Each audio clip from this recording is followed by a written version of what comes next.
রাস্তা বাড়ি বস বস এটা বস ট্রেন ফাটে যাবে বস লেটা করে বস ট্রেন ফাটে গেলে তো এটা কর্টিগুলা বেডি চলে এটা খারাপ করবে না তুই বসে কাকে ফাটে গেলে তুমি তো আপনার পেন আমি করবো আচ্ছা লে আমার সিবিটা আগে নেন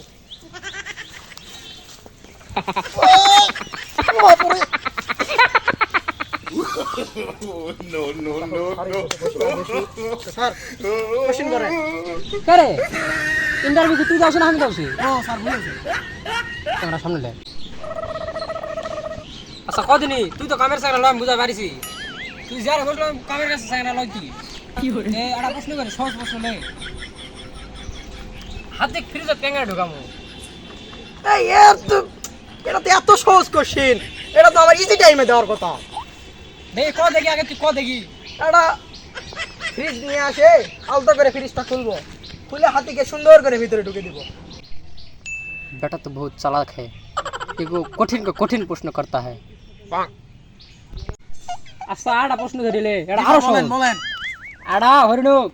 ফ্রিজে ঢোকানা 4টা স্টেপ কো 4টা স্টেপ হ্যাঁ এটা একটা ব্যাপার হলো স্যার শুনেন প্রথমে দরজা খুলবো মানে ফ্রিজের দরজা আলতো করে খুলবো 1 নম্বর স্টেপ গেল 2 নম্বর স্টেপ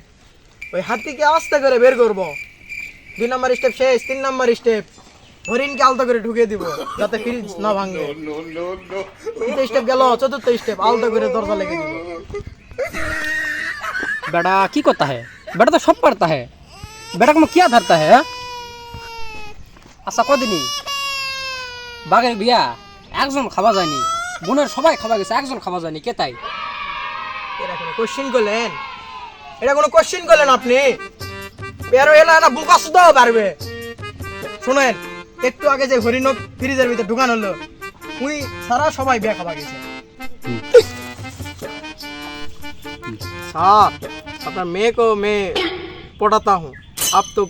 मैं ससुर आपको मैं पढ़े लूंगी শালা হিন্দি কথা এত বল বাংলিশ করলে তো স্যার আমাকে চাকরি দিবেন স্যার মেঘ জ্যাম পটাতে কিংকা করে আল্লাহ জানে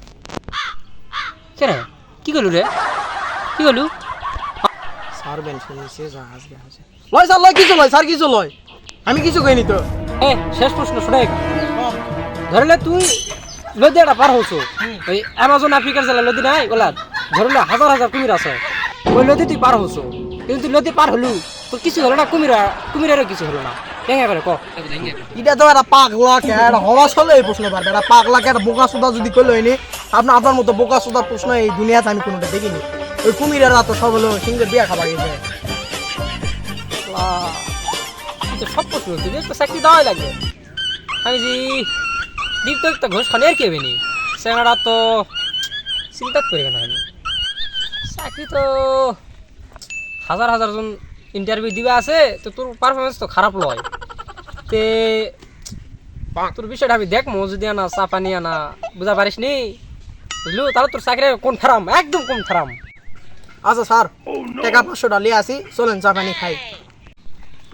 শালা 500 টাকা তুই চাকরি লিবে আসু দীপ তো আমাকে 3 লাখ টাকা দিছে ওরও চাকরি এখনো ঝুলে দিছি আর তুই 500 টাকা চাকরি লিবে আসু শোন লাবাদ একদম তো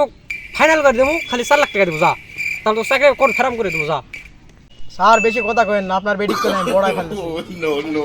আমার সাথে লাগবে আসেন না আমি কিন্তু সেই মাল